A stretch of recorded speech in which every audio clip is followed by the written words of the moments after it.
오늘도 다시 한번 믿음에 대해서 생각해 보려고 합니다. 성경에는 믿음의 종류가 둘이 있습니다.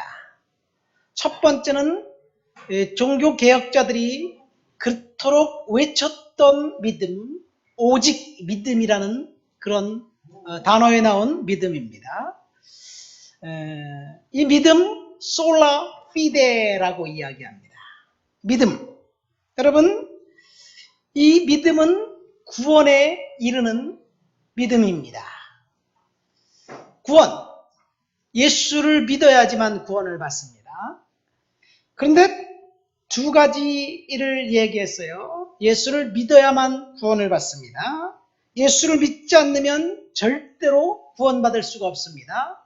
그러나 마태복음 25장에 보면 예수님께서 천국문앞 백보자 심판대 앞에서 양과 염소를 나누실 때에 지극히 작은 자에게 뭔가 한 사람은 양, 천국에 가고 그 사람들에게 뭔가 하지 않은 사람은 지옥 간다고 분명히 말씀하셨습니다.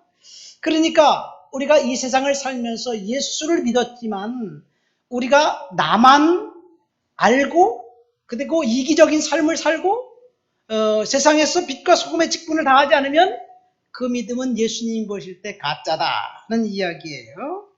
그래서 나를 떠나 마귀와 그 사자들을 위해서 예비된 영원한 지옥에 가라.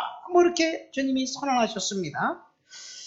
이것은 구원받는 믿음을 이야기하고 있습니다. 그러나 오늘 우리가 살펴본 믿음은 48절에 보세요. 예수께서 이르시되 따라 내 믿음이 너를 구원하였으니 평안히 가라. 여기서 말하는 그 믿음은 영혼 구원에 대한 믿음이 아닙니다. 기적을 창조하는 믿음, 능력의 믿음을 이야기하고 있습니다. 오늘 설교를 통해서 저와 여러분들은 기적과 능력을 창조하는 믿음에 대해서 듣게 될 것입니다. 여러분, 저와 여러분들이 예수를 믿는 믿음 안에서 기적과 능력과 치유가 임하게 되시기를 예수님의 이름으로 축원드립니다. 우리 노명삼 형제께서 말씀을 통해서 치유가 임하고 우리 권사님들께서 능력과 치유가 임하는 그런 놀라운 일들이 오늘 이 시간 일어나게 될 줄을 믿습니다. 기적과 능력은 오늘날에도 일어납니다. 믿습니까? 근데 아닌 것 같네. 예수님께서 이 기적과 능력에 대해서 말씀하시면서 특별히 예수님이 동일한 말씀을 두 가지 상황 속에서 말씀하신 그런 내용이 있습니다. 딱 한 번 동일한 내용을 두 가지 다른 상황 가운데서 말씀하셨어요. 마태복음 17장에 보면 귀신 들린 아들을 둔 아버지가 나옵니다. 그 아버지가 자기 아들을 데리고 예수님의 제자들에게 찾아왔습니다. 불쌍한 아들을 고쳐달라고, 그 아들에게서 귀신을 축출해달라고 그 예수님의 제자들에게 찾아왔는데 공교롭게도 그 시간 예수님은 거기에 안 계셨습니다. 베드로, 야고보, 요한을 데리고 변화산에 가셨습니다. 그 귀신에 사로잡힌 아들을 제자들이 그 귀신을 축출하지 못한 거예요. 귀신의 능력을 제어하지 못하고 쩔쩔매고 있습니다. 그런데 그 이전에 예수님의 제자들은 이미 귀신을 축출하고 권능을 행하고 그리고 질병을 고쳤던 경험이 있었습니다. 이전에는 놀라운 능력을 행했는데 그때는 능력을 행할 수가 없었어요. 아무것도 못하고 있었습니다. 한때는 기적과 능력을 행하는 믿음이 있었는데 어느 순간에 그것을 잃어버렸고 소멸되었다는 이야기예요. 그것은 믿음의 유무입니다. 그러니까 우리의 믿음이 커졌다, 작아졌다 할 수 있다는 얘기예요. 성령께서 저와 여러분들과 함께 한다라고 강력한 확신이 있을 때 믿음이 커집니다. 그런데 죄를 짓거나 의기소침해 있거나 불안해하거나 두려워하거나 어쨌든 상황이 우리들로 하여금 성령을 소멸하게 만들 때 우리들의 믿음 자체도 적어집니다. 여러분의 믿음은 지금 어떤 상태입니까? 내 믿음이 강력한 능력과 기적을 행사할 수 있는 그런 믿음인가? 아니면 과거에 그렇게 강력하게 믿었던 그 믿음을 잃어버린 그런 상황인가? 지금 우리는 우리의 믿음을 점검해 보아야 될 줄 믿습니다. 예수님께서 쩔쩔매고 있는 이 제자들에게 찾아와서 이렇게 말씀하십니다. 패역한 세대여, 내가 언제까지 너희와 함께 있으면서 있고 언제까지 참을 것인가? 그러면서 그 아이의 귀신을 쫓아냅니다. 그런데 제자들이 예수님께 묻습니다. 예수님, 지난번에 우리가 귀신들을 내쫓아내서 하늘에서 권능이 일어나고 마귀와 귀신이 하늘에서 떨어지는 것을 보았다고 주님이 말씀하셨는데 그때는 우리가 신나게 귀신을 축출하고 능력을 행사했는데 오늘은 어찌된 일입니까? 그러니까 동일한 본문에서 마가복음에서 예수님이 이렇게 이야기합니다. 능력을 행사하는 것은 이런 능력은 기도에서 출발한다. 그런 말씀을 하는 거예요. 그러면서 예수님께서 이렇게 말씀하십니다. 너희 믿음이 작은 까닭이다. 능력을 행사하지 못한 건 너희 믿음이 작기 때문이다. 만일 너희 믿음이 겨자씨 하나만 같으면 이 산을 명해서 저리로 옮겨져라 해도 옮겨질 것이다. 이렇게 말씀하신 거예요. 산을 옮길 만한 믿음에 대한 이야기를 주님이 하셨습니다. 산을 옮기는 기적은 겨자씨 하나일 만한 작은 믿음만 있어도 가능하다는 거예요. 그런데 제자들은 그 작은 믿음조차도 상실되었다는 얘기예요. 능력을 행사하는 믿음은 한때 있다가 소멸될 수도 있습니다. 동일한 본문의 마가복음에서 우리가 믿음을 강력하게 충전하고 재충전할 수 있는 방법은 기도다라고 이야기하는 거예요. 그래서 우리가 하나님 앞에 기도해야 될 줄 믿습니다. 이 산을 옮기를 믿음에 대한 이야기를 또 다른 상황에서 주님이 말씀하십니다. 어느 날 하루 예수님이 배가 고프셨어요. 무화과나무 밑을 지나가고 계셨습니다. 열매를 좀 따먹을까 하고 보니까 무화과나무에 열매가 없어요. 근데 성경은 보면 거기에 그때가 무화과나무 때가 아니다라고 얘기하고 있어요.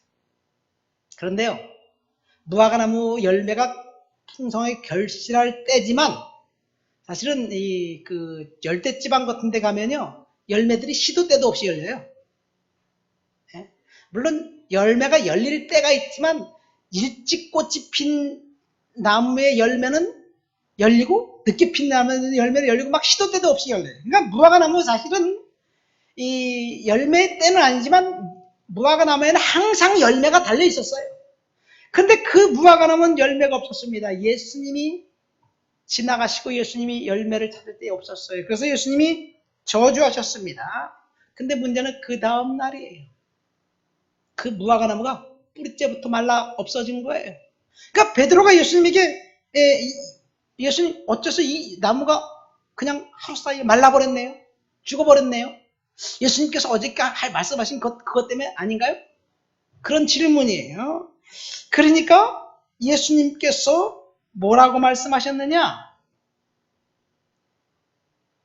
너희가 믿음이 있고 의심하지 않으면 이 산더러 들려 바다에 던져지라도 그대로 될 것이다. 그렇게 말씀하셨어요. 그러니까 산을 옮기는 믿음에 대한 이야기를 주님이 2번 하셨어요. 다른 것들은 예수님이 딱 한 번 기원하십니다.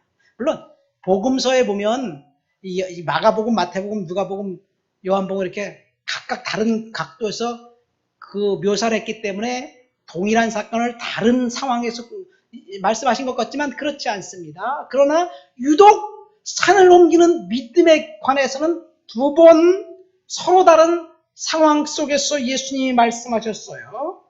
그 이유는 분명히 우리들도 믿음을 갖고 있으면 그런 능력을 행사할 수 있다는 것을 강조하기 위한 것입니다. 믿습니까?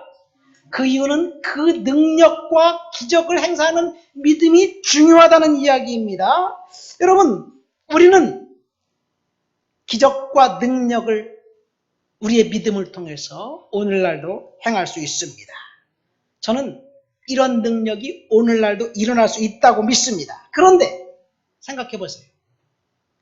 말 한마디로 기도했다고 산이 옮겨서 바다에 싹 빠질 수 있을까?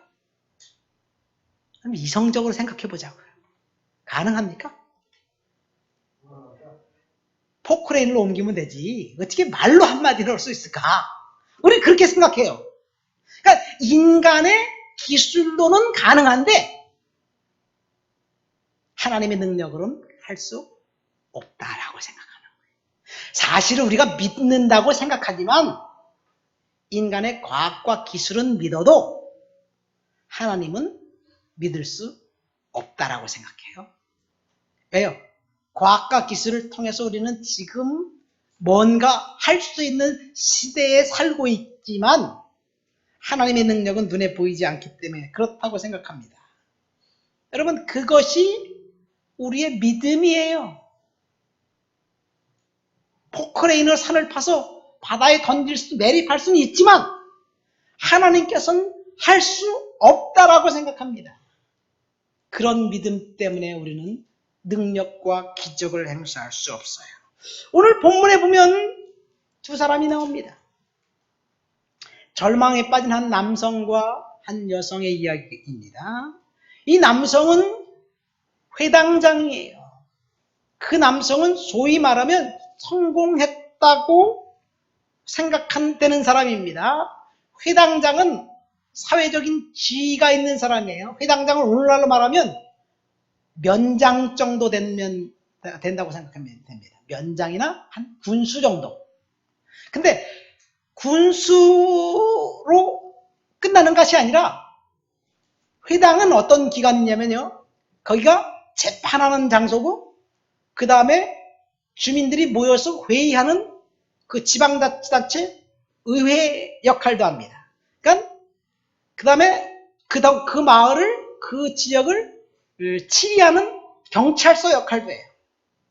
게다가 안식일에는 예배도 드립니다. 그러니까 회당장은 군수, 경찰서장, 지방의회 의장, 재판장, 거기에 목사, 요 역할까지 하는 사람이에요. 그래서 그 회당장은 그 마을의 그 지역에 가장 우두머리, 가장 성공한 사람입니다. 이 사람 성공한 사람이에요. 사회적인 지위가 높은 사람입니다. 그런데 그 사람에게 절망이 찾아왔습니다. 절망적인 상황이 도래됐습니다. 여러분, 우리가 이 땅을 살면서 성공한 삶을 산다 할지라도 부지부식간에 우리들에게 절망적인 상황, 낙심되는 상황 찾아올 수도 있다는 것을 이야기합니다. 근데 이 한 여성은 이 회당장과 정반대입니다. 아주 비참한 여성입니다. 절망이 일상이었던 여성입니다. 죄송합니다. 그런데 그 여성 역시 주님을 만났습니다. 주님을 만난 것 자체가 그 여성에겐 비전이고 희망이었습니다. 여러분, 우리는 어떤가요? 나는 지금 성공적인 인생을 살고 있어 라고 생각되시는 분 계십니까? 아니면 이 여성처럼 정말 인생이 고달프고 비참하다고 생각이 됩니까? 우리는 모두 다 예수님의 능력과 은혜가 필요한 사람들이에요. 그렇죠?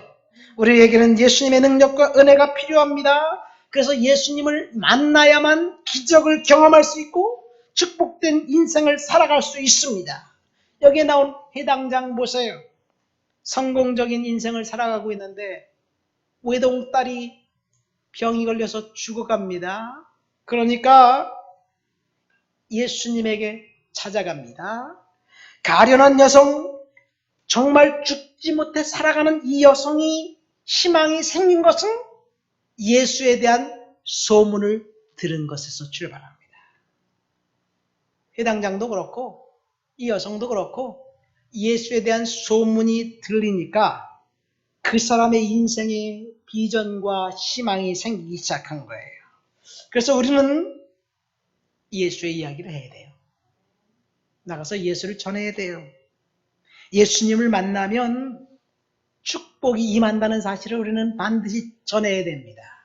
근데 생각해 보세요.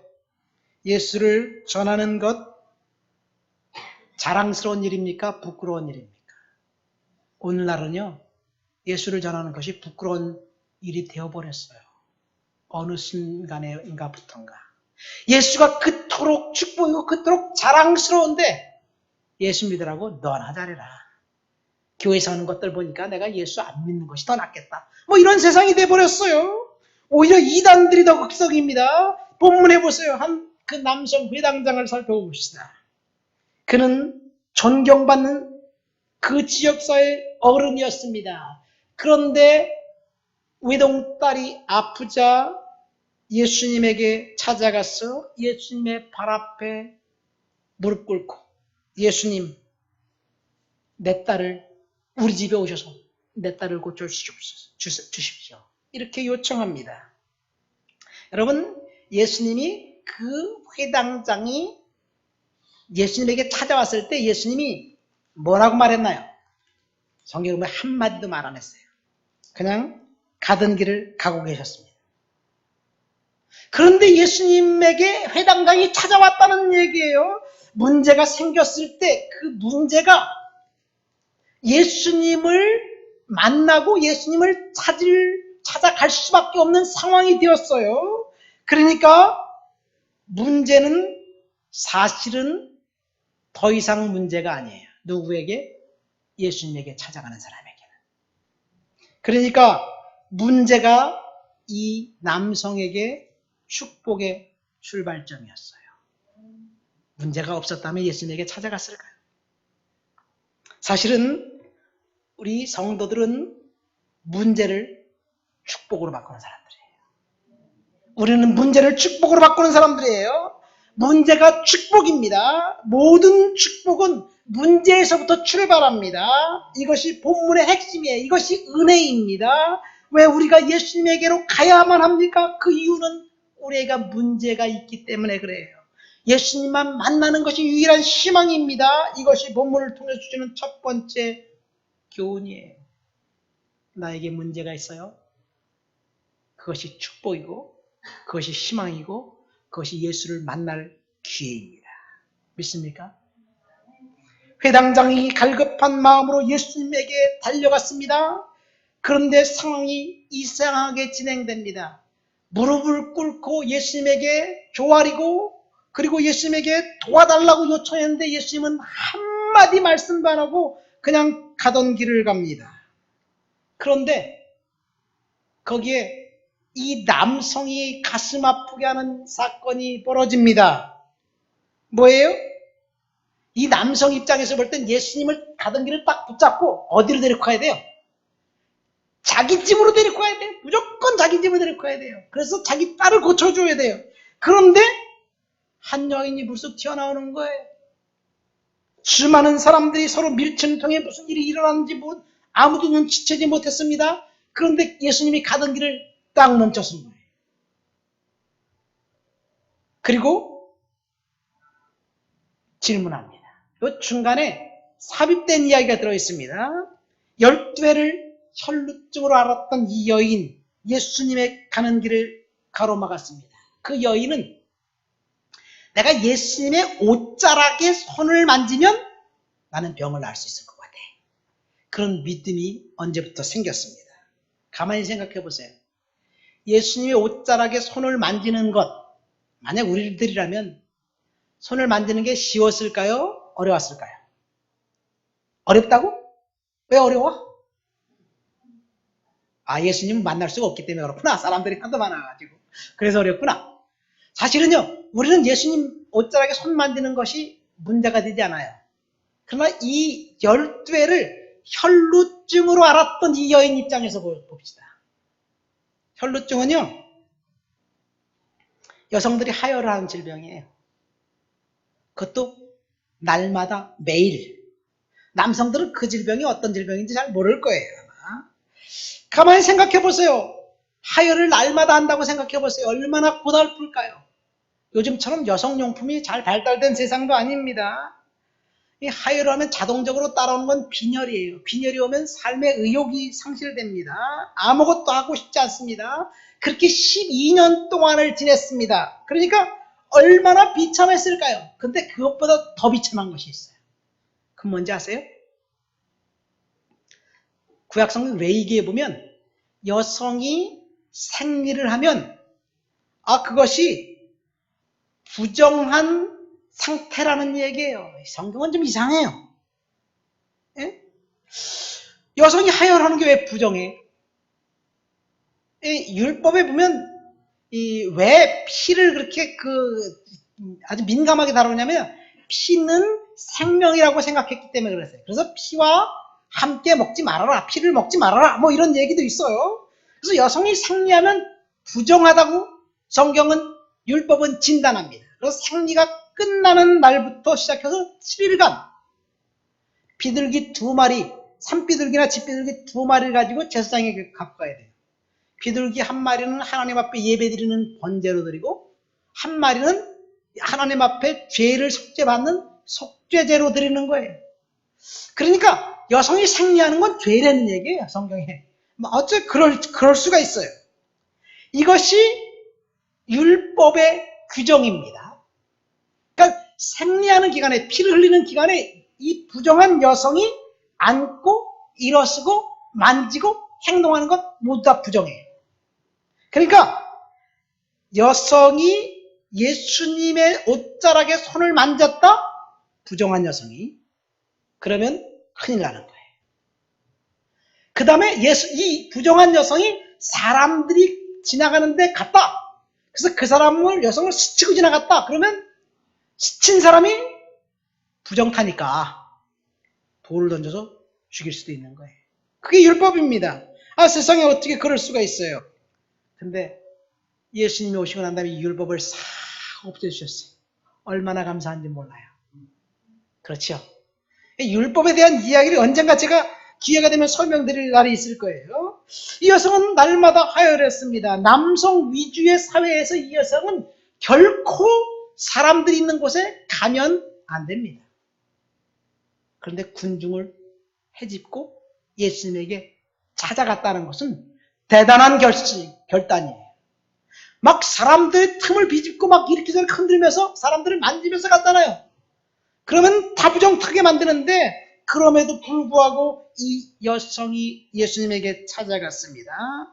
얼마나 고통이 컸는지 그 여성은 주변 사람들의 따가운 시선, 돌 맞을 수밖에 없다는 위험, 소금을 뿌려대면서 부정하다고 손가락질하는 것 모두 다 내팽개치고 오직 한 가지, 예수님의 옷자락에 손을 만지면 내 병이 나을 수 있다.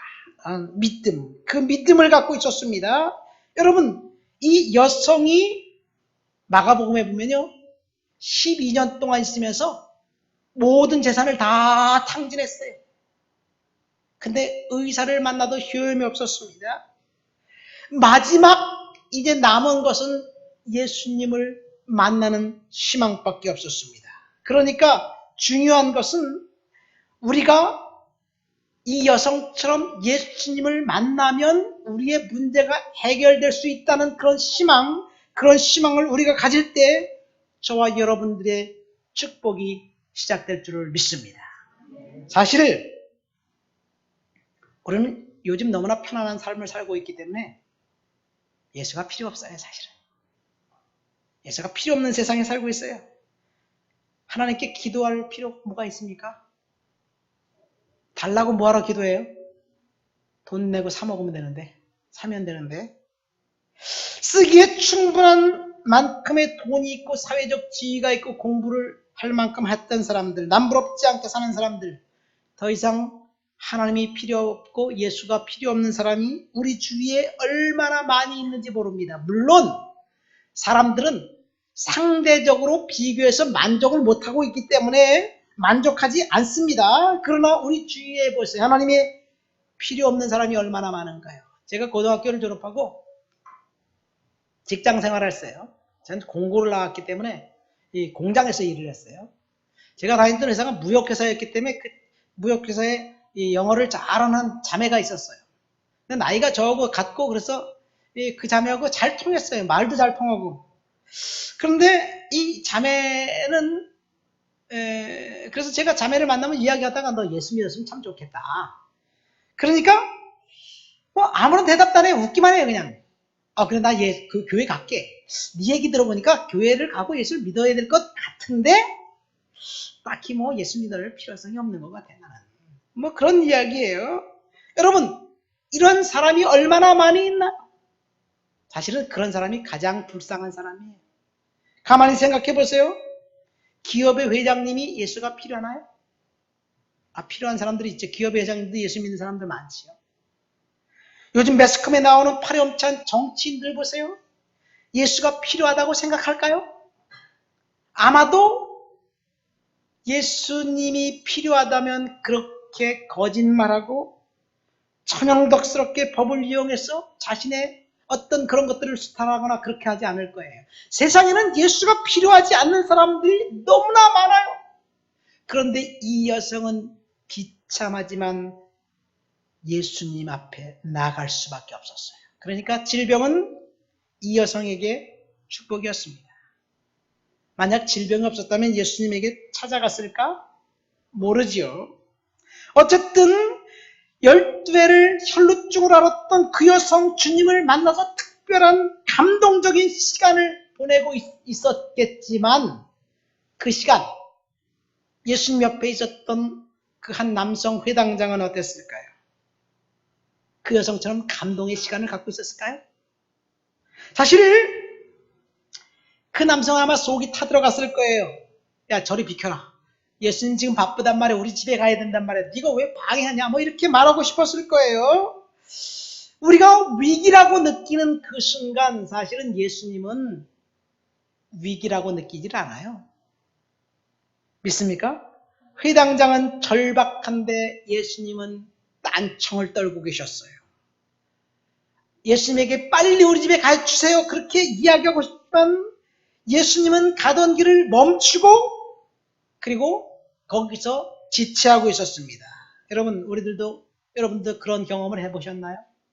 내가 하나님 앞에 절박해서 하나님 앞에 기도하고 하나님 앞에 금식하고 하나님 앞에 매달리는데 그런데 내가 기도한 대로 일이 진행되지 않을 때 상황은 답답하지만 시간은 지나가고 해결될 기미가 보이지 않을 때 우리는 절망하게 됩니다.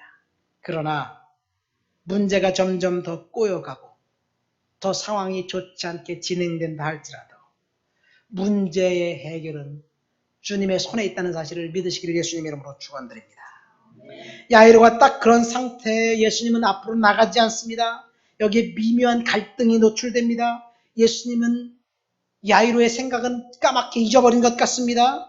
여러분 그런데 한번 생각해 보세요. 예수님은 자신에게 능력이 나간 것을 알았어요. 수많은 군중들 속에서. 그래서 딱 멈춰서고 누가 내 옷자락에 손을 댔냐? 이렇게 물어보는 거예요. 예수님이 그 여인을 만나고 싶으면 야 너구나.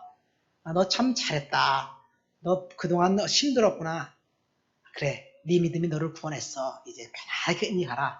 예수님이 그냥 그 여성에게 그냥 그렇게 말해도 되잖아요. 그죠? 근데 예수님은 누가 내 옷에 손을 댔느냐? 그렇게 물어봤어요. 그 얘기는 뭐냐면 일부러 시간을 지체한 거예요. 그러니까 베드로가 아니 이렇게 사람들이 많은데 예수님은 누가 손에 옷자락을 냈다고 이야기합니까? 막 이렇게 이야기하는 거예요. 그러니까 예수님이 의도적으로 시간을 끌고 있는 거예요. 나사로가 죽을 때도 그랬습니다. 요한복음 11장에 보면 나사로가 죽을 때 예수님이 의도적으로 이틀을 시간을 더 유했다고 이야기하고 있어요. 나사로가 죽을 때까지 기다렸어요. 아브라함을 통해서 이삭을 번제로 드릴 때도 어떻게 했습니까? 이삭을 드리려고 번제로 드리려고 모든 거 다 준비하고 이 산에 갈 때 그때까지 가만히 계시고 칼을 들어서 이삭을 죽이려 하는 찰나에 하나님 말씀하신 거예요. 여러분, 우리가 금식하고 기도하고 매달리고 우리가 원하는 시간에 하나님이 응답해 주지 않을 수도 있습니다. 중요한 것은 하나님은 하나님의 시간에 저와 여러분들에게 응답하신다는 거예요. 이것이 나사로를 통해서 야이로를 통해서 알 수 있는 교훈입니다. 아직 말씀하실 때 49절 말씀 보세요. 이제 절망적인 소식이 들려옵니다. 무슨 소식이 들려오냐? 야이로 집에 사람이 왔어요. 선생님을 더 이상 괴롭게 하지 마세요. 당신의 딸이 죽었습니다. 그렇게 얘기합니다. 이제 딸이 죽었어요. 더 이상 희망과 소망이 끊어졌습니다. 예수님은 눈길 한 번 주지 않는 사이에 딸이 죽었습니다. 야이로가 예수님께 무릎 꿇고 엎드려 빈 그 사실을 까맣게 잊어버린 것 같습니다. 저와 여러분들이 기도할 때 하나님이 침묵하시고 딸이 죽은 것 같은 그런 상황이 될 때도 있어요. 그렇지만 하나님께서도 그 시간엔 일하신다는 사실을 믿으시기를 예수님의 이름으로 축원드립니다. 그러면 딸이 죽었으니까 이제 기도를 그만해야 되나요? 이제 예수님이 응답해 주지 않는다고 예수님을 떠나야 되나요? 야이로는 그래도 주님 곁에 있었습니다. 예수님을 떠나지 않았습니다. 자신이 원하는 것을 주님이 주지 않아도 그는 예수를 버리지 않았습니다. 이것이 저와 여러분들에게 주는 교훈 두 번째입니다. 결코 예수님의 곁을 떠나지 마시기를 예수님의 이름으로 축원드립니다.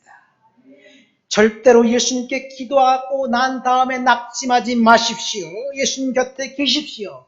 예수님을 묵상하고 예수님을 사랑한다고 말씀하십시오. 그러면 예수님께서 일하십니다. 49절에 예수님은 그 여성 때문에 시간을 지체하고 있는 그 상황 속에서도 예수님은 지금 일하고 계신 거예요. 그 딸이 죽을 때까지 기다린 거예요. 50절 말씀 보세요. 49절과 50절 사이에 아무런 상황도 없지만 50절에 보면 예수님이 뭐라고 말씀하시냐? 두려워하지 말고 믿기만 해라. 그렇게 말씀하셨어요. 이것이 저와 여러분들에게 주는 말씀입니다. 여러분, 이제는 끝이다. 이제는 소망이 없다. 이제는 절망이다. 이렇게 생각될 때 우리는 두렵습니다. 그러나 주님은 두려워하지 말고 믿으라고 말씀하십니다. 우리가 가져야 될 것은 믿음이에요. 우리에게 필요한 것은 이것입니다. 저는 오늘 이 말씀이 저에게 하나님이 주신 말씀이라고 믿습니다. 이제는 내가 일할 시간이다라고 하나님이 선언하시는 거예요. 하나님이 일할 시간입니다. 능력과 기적은 내가 원하는 시간, 내가 원하는 방법대로 우리에게 일어나지 않습니다. 주님이 원하시는 시간, 주님이 원하는 방법대로 일어납니다. 그래서 우리가 할 일은 야이로처럼 예수님 곁에서 그냥 기다리는 거예요. 주님께서 일하실 것입니다. 50절과 51절 사이에 아무런 내용도 없지만 성경 본문을 보세요. 어느 순간인가 예수님이 이미 야이로의 집에 도착했습니다. 하나님께서 일하시면 시간은 문제되지 않습니다. 하나님께서 일하시면 눈 깜짝할 새 사이 놀라운 일이 일어날 것입니다. 중요한 것은 야이로처럼 예수님 곁을 지키고 있는 거예요. 오늘 많은 사람들이 교회를 떠나가고 있습니다. 그래서 교회가 텅텅 비어가고 있습니다. 대형교회도 마찬가지입니다. 그 이유는 아마 우리가 살기가 좋아서 그런 것 같아요. 더 이상 예수가 필요 없다고 생각하기 때문에 그런 것 같아요. 물질적인 풍요가 사람들로 하여금 하나님께 매달리고 기도하게 만들지 못하는 것 같습니다. 그럼에도 불구하고 우리는 주님을 만나고 주님을 만난 그 자리에 떠나지 말아야 될 줄 믿습니다. 그러니까 고난은 사실 적당한 고난은 우리에게 필요해요. 주님께서 저와 여러분들에게 요구하는 것이 무엇입니까? 두려워하지 말고 믿기만 하라는 말씀입니다. 예수님께서 회당장에게 하신 말씀이에요. 그런데 이 말씀은 동일하게 우리에게도 하시는 말씀이에요. 따라합시다. 두려워하지 말고 믿기만 하라. 저와 여러분들에게 하신 말씀이에요. 우리가 하나님을 믿으면 그 뒷일은 하나님이 책임져 주실 것입니다. 믿음이 생기면 아무리 어려운 일이 닥쳐도 그 다음에 하나님께서 슬기롭게 헤쳐나갈 수 있는 지혜를 주실 거예요. 믿음이란 뭐냐? 눈에 보이지 않는 하나님을 신뢰하는 거예요. 아까 산을 옮길 만한 믿음은 눈에 보이지 않는 하나님의 역사하실 것을 우리가 믿는 거예요. 우리가 이해할 수 없지만 하나님은 하실 수 있다는 것을 신뢰하는 것, 그것이 믿음입니다. 주님께서 딱 한마디 하셨습니다. 이 회당장에게 주님이 아까 두려워하지 말고 믿기만 하라고 말씀하셨잖아요.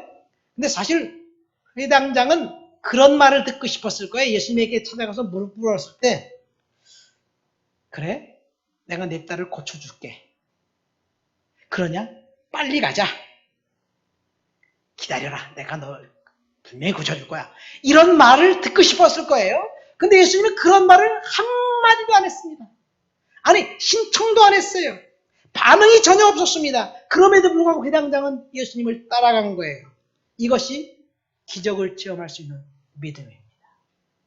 내가 원하고 듣기 원하는 것을 주님이 말하지 않는다 할지라도 주님을 신뢰하고 주님을 따르면 주님께서 저와 여러분들을 통해서 능력과 기적을 일어나게 해주실 줄을 믿습니다.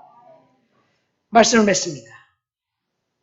오늘 본문을 통해서 두 가지를 들었어요. 첫 번째는 문제가 생기면 주님 앞에 나오고 그 문제가 바로 축복의 출발점이라는 사실을 우리는 알았습니다. 문제가 축복의 출발점이 됩니다. 두 번째, 야이로는 어떤 상황이 돼도 그는 흔들리지 않았습니다. 예수님을 끝까지 따랐습니다. 심지어 자기 딸이 죽었다는 소식을 들었을 때조차도 그는 예수님을 떠나지 않았습니다. 절망이 증폭되어 극대화되었을 때 그때가 하나님께서 일하실 시간이라는 이야기예요. 문제는 인간의 합리적인 생각으로 해결될 기미가 보이지 않을 때 그 시간에 우리가 의심하고 주님을 떠나는 것이 문제입니다. 말씀의 제목이 뭐예요? 기적을 창조하는 믿음입니다. 우리는 기적을 창조하는 믿음의 소유자들이에요. 믿습니까? 주님을 떠나지 않으면 주님께서 저와 여러분들을 통해서 일하실 것입니다. 모든 것이 다 끝났다고 생각되는 그 순간이 주님이 일하시는 시간이에요. 그때까지 우리는 기다리면서 야이로에게 말씀하신 것처럼 두려워하지 말고 믿어라. 이 믿음의 소유자가 되시기를 예수님의 이름으로 축원드립니다. 다 같이 말씀을 생각하면서 통성으로 기도합니다.